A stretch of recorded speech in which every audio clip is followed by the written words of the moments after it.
Tale Mitsubishi se imenuje Outlander, kar pomeni tujec, lahko tudi nezemljan, ampak se ravno na zemlji najbolje znajde. Sploh na takšni, slabo utrjeni.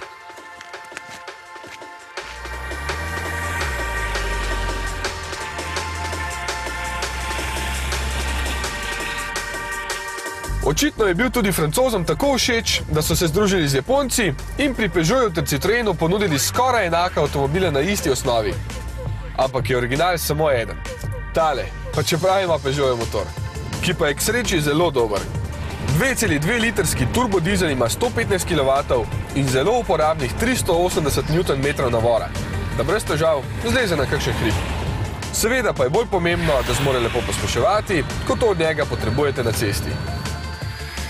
Kljub štirikolesnemu pogonu je namreč takšen avtomobil še vedno namenjen kupcem, ki preživijo največ časa na urejenih cestah. Prav zato so ob prenovi nedolgo nazaj naredili obliko malo bolj cestno agresivno, znotraj pa se z nekaterimi materiali potrudili, da izgleda dražje.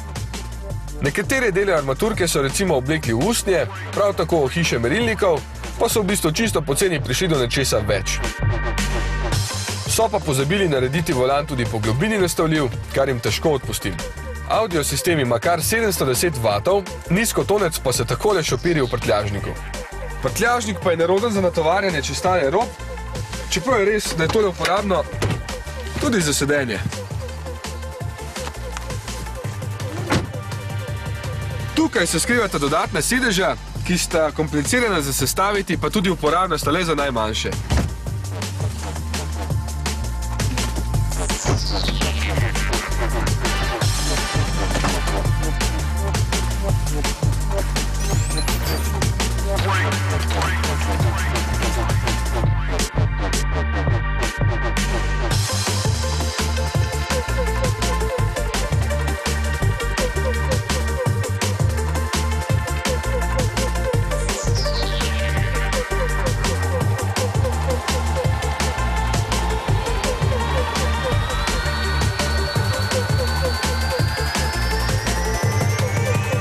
Najboljši del prenove pa je tale menjalnik z dvojno sklopko, ki predstavlja tako hitro in tekoče, da ga je kar veselje uporabljati.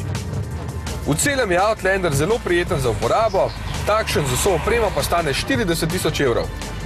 Niti ni toliko, ko pogledate, kaj vse dobite.